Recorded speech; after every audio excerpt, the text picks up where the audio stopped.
Hello, my name is Kasha. I'm a divine self-embodiment facilitator, and I have been facilitating this process for about 7 or 8 years now.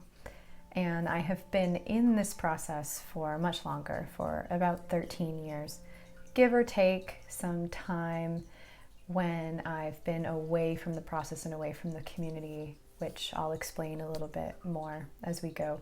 But I wanted today to talk a bit about myself and my journey, and not just my journey within this process, but also my journey as a facilitator of this process, because it has been a number of years for me now of inhabiting that role and then also letting it go when it felt like a phase of more needing to go inward and take care of myself. So it's been very much not a straight line, as this process never really is, and our healing journey never really is. It's always a spiral. My journey within this work started when I was 24 years old. I had been living in Vancouver, Canada. I'd moved there from Ontario, where I grew up and I'd gone to university, and then I moved to Vancouver. And I had been living in Vancouver for just over a year, maybe a year and a half, before I met Raphael and Jelelle. They were holding a meetup group called Meaningful Connections in North Vancouver, and I was introduced to them basically just on the Meetups app. And right away, not only the title, but the description of the meetup group caught my attention, because I had been struggling so much with having fulfilling relationships, whether it was with men or it was with friends, or I guess if it was within. I wasn't aware so much of that inner relationship at the time as I would be later on. So right away when I met them, I fell in love with them immediately. They were such unique beings, still are, obviously, but when I met them, I knew right away that they were different. Even at that young of an age, something clicked. And I could tell immediately that their romantic relationship was different as well. Here I was in the midst of a spiritual couple older than me. I could look at them and not feel underground disdain or dismissal of each other, or anything even remotely abusive between them. Nothing that had become normalized and fossilized within the ground of the relationship that was actually a resentment. I wasn't consciously aware that I was feeling this at that time. I didn't have those words for it that I do now, but there was something that I could tell was unique. And then as I got to know them, I went to a few of these meetup groups, and slowly the group started whittling down to just a couple of us because of where we had been going in these groups. They started talking about parts, and they were inviting us to answer some questions that helped us dive deeper inside. They were just some self-reflection questions that then we could share vulnerably with the group if we felt to. For the first group that I went to, I wasn't aware of these questions at all. Actually, I somehow had missed the memo on that in the group description, and yet here I was just sitting there. But there was something about the way they were talking about parts, and especially the inner child, or even edgier parts, protective parts, that I started to really resonate with immediately. And at this point, I had had a bit of an acting background, gone to school for theater, wanted to be an actress, but also wanted to serve in the spiritual realm, and was quite awakened to a lot. I would say my real awakening journey didn't start until I met Raphael and Jelelle. However, for about 10 years prior, since I was around 14 years old, the journey was starting to gather momentum, and I was questioning my Catholic upbringing and going to a Catholic school my whole life. So there was a lot that was rumbling for me, and a lot of questions that were coming up even prior to this fateful evening of meeting them, when my life would never be the same after that. So as I said, this meetup group started to whittle down to fewer and fewer of us until there were just a couple of us left in the room. That sparked Raphael and Jelelle to start thinking about, maybe we're ready now to offer something in one-on-one sessions capacity. At that point, they hadn't really been offering anything official because they had been in recovery, from the spiritual group that they had been a part of. And so there was a lot that they had to reconcile with around that for a number of years, I believe, before I even met them. And so they were still coming out of that. So they invited us to start having individual sessions. And I was so young, but knew that there was something to this and something to leaning into their coupleship that was very inspiring for me as someone, a young woman who was just barely a woman, trying to make it in the world, trying to serve, but then also trying to have fun and be 24, but then also never really understanding how to be young in a certain way. So reconciling my soul maturity with my physical maturity and even my mental and emotional maturity, and trying to put pieces together that they really ended up guiding me toward, actually. So at first, I was able to start meeting parts, and I would say that my process was kind of hit the ground running in a certain way, but then I also came up against quite a few challenges right away, because I was starting to see that the way that I had been living, for example, I had been quite promiscuous for a couple of years prior to meeting them. I was quite a late bloomer when it comes to my sexuality, and then when my first relationship ended, it was just like off to the races all of a sudden, and thought that this was what part of me really thought this is what I was supposed to do. And also it was a way to get self-validation and a way to feel attractive, and so my sexuality got used in that way. And so that was a big mirror I had to look at, was what that was actually doing to parts of me, how that was impacting, for example, my inner child, and how that was impacting my inner teenager, and what part was it that was leading that aspect of my life. Plus, I also started to dive into my soul pretty early too, and met a gatekeeper who called himself Spartacus. So even with that name, you can imagine the energy of this particular soul aspect that I had to start feeling immediately, because of the way that he had been pushing me and parts of me into trying to, for example, become an intuitive coach or psychic medium, sage on a stage thing, to make something of my life, to live into soul purpose at 24 years old. So he was holding the knowledge of what my soul was capable of and here to do, perhaps in some way, shape, or form, but then trying to push me forward, and sometimes in a kind of punishing way. So there was a lot I needed to feel.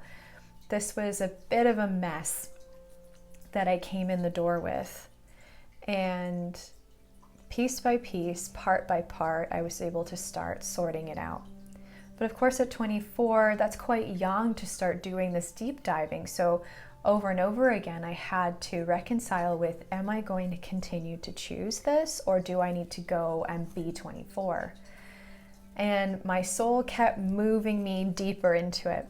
So then I drew my first sacred union experience with a man who I would then have an on-again, off-again relationship with for the next decade. And he was also my best friend, so we would have different phases of being in and out of relationship. So my ache for sacred union was starting to get answered on the outside, and yet I've also continued all of these years to need to go inward and find inner union more and more, with my inner masculines and feminines coming together, and just finding that not just peace within and not just harmony, and it's certainly nothing you can transcend your way into through this work, but realness and vulnerability, and what actual vulnerability is when it's not just being performed or put out as, look, I'm being vulnerable, which as someone who had been training in acting, that was essentially an aspect of acting. So I had to unseat actually quite a bit of my performer, and even to be able to sit here in front of this camera today, I've had a lot to reconcile with around performing service versus actually being in the seat of service in a genuine way, using my performer gifts, being able to sit in front of a camera and talk like this, my public speaking gifts that I always had too, using those in a different way other than to try and gain something. And here I am inviting you to feel into sessions with me or another facilitator, or just to feel into us as a group and an offering deeper.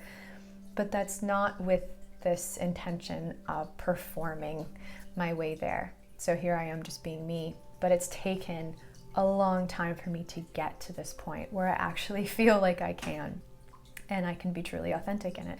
And of course, those layers of authenticity over the years have continued to be challenged. And I have needed life's mirrors and mirrors of my beloveds and my facilitators in order to dig deeper and go deeper into what's the pain, what's the trauma that's coming up to interface with the world and with love and in relationship and even as a facilitator, rather than coming from true love and a clear divine channel via my own divine self. So I came into this process with quite a bit of arrogance, as someone who is quite awakened at a young age will normally have. Maybe you resonate with that. Even if you're a bit older, you may feel a self-reflection of, well, yeah, when I was awakening, there was a lot of arrogance and self-righteousness as a sacred passageway, I would say, to enter into this deeper territory that you're being invited to explore now. On that note of how challenging this work can be, actually, when it comes to who you think you are versus, okay, that realizing that was a part leading, that was a different version of me than who I really am. That can make this work quite challenging and can feel a bit crazy making in moments as you start feeling that existential identity crisis in a way. So I've had to step away, and in some cases that's been because of a karmic clearing needing to happen with space, both within myself, between myself and my beloveds, and then coming back together and feeling, oh my gosh, there actually is new ground now because of what's been felt, what's been processed inside.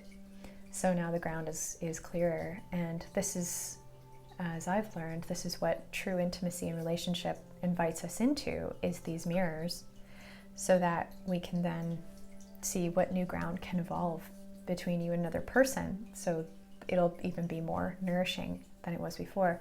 And I would also add that my breaks have been very integrative. I've had a lot of a really huge need to learn how to be more self-holding around my process and not just leaning into those who love me outside of me to fix or help me address what's going on inside. They're there for support. They're not there to do the work for me. And this has been a huge thing for me to reconcile with, as someone who tends more toward, I think this is a soul thing for me, tends more toward outside processing. So processing things outside of me, or needing like, oh, I need help, rather than, and not necessarily understanding I can do that with the divine and my divine self and my guides, rather than really going inward and truly holding myself, truly diving in myself, getting support as it's appropriate, but not overleaning. So when it comes to the divine, you can't overlean. And this has been something I've learned over and over again over the years of my process, very humbly. And I would say that that's been one of the biggest learnings for me, is how to humbly hold myself, recognize I am always a student, I am always learning, even though I can more and more step into this teacher role, sharing my wisdoms because of earning them through this process and how deep it goes. So also over all these years, I've dove into the emotional reality of my parts and how they hold and relate to life and relate to each other. But that's not all that we do in this work. As I mentioned before, I had a gatekeeper. I may still have one to feel, I don't know. There's different versions of them that come up throughout our process, which is why this work is never ending, truly. There's always deeper to go, and that's what keeps it so interesting too. So juicy. So I've had to feel gatekeeper aspects of me that have been guardians of my soul, that are guardians of the Akashic record, basically, and help you discover and heal soul traumas, as well as bring through soul gifts from higher frequency soul aspects and timelines that your soul knows, which includes galactic aspects too. So there are many different places where this work goes, and I've been blessed to experience so much range in this work, both for myself, but also for those that I've facilitated, or even just being present to my beloveds as they experience new things, openings, collapses, things that want to shift and change, death and rebirth processes. It's been amazing to be a part of all of that and continue to be a part of all of that. So that's my passion for this work, and it all starts because of where I've been able to go inside and my constantly deepening divine connection, which would not be happening without the foundational emotional work, which is so rare, I have found, to truly find in modern day spirituality. It's so hard to find emotional deep diving work that actually has a process that you can work through that helps to guide you. So there's really so much to this, and you are your own tapestry and roadmap when it comes to this. There's not just one map through this process. It's not a one and done deal. There's no start and finish. There are definitely sacred goals, I would say, that you can hit along the way if you want to hold them that way, if that helps parts of you. And yet I would offer that the goalposts are always moving, which is so the divine. And that's divine surrender throughout this entire process, is that you really don't know what's coming next. And that can be really existentially frightening for parts of you or soul aspects that are not used to that, or they're used to that being a bad thing. But I would offer that there's a lot of beauty and a lot of openings to pure divine love from within you that really are waiting to open up here. So it's not even about us. Sessions are so not about the facilitator. We are just there to facilitate you, to guide you through the process and offer our wisdoms and intuitions. But we are not there to read you out, and we are not there to tell you what the truth is. Though we may sometimes offer mirrors that will help you, that we are only offering because we want to help you. And this is not about us being perfect either. And that is something that I have also had to come to accept throughout my experience as a facilitator, is that it's not about being perfect ever. I will never be perfect, but I will do the best I can to be in my absolute integrity. And when I'm not there, I will feel it. And my facilitators that I have as well, and my beloveds, will always be there to keep each other in check. We will always be there for each other when it comes to leadership within this work. So it's always for us about growth and what our next places are to go, actually, as well as how to support you in the best way possible, which may or may not be this process at the end of the day. Thank you so much for taking this in. I hope that this gives you a sense of not just me and my energy as a human being and as someone who is a healer and wants to support your process, but also a sense of how our community kind of works around this, how this process works overall, and what it may or may not offer you at this time. So please do be in touch if you have any questions, or you would like to talk about having a free intro call with me to feel out if one-on-one sessions is right for you at this time. Thank you so much for your time, attention, and love. Bye for now.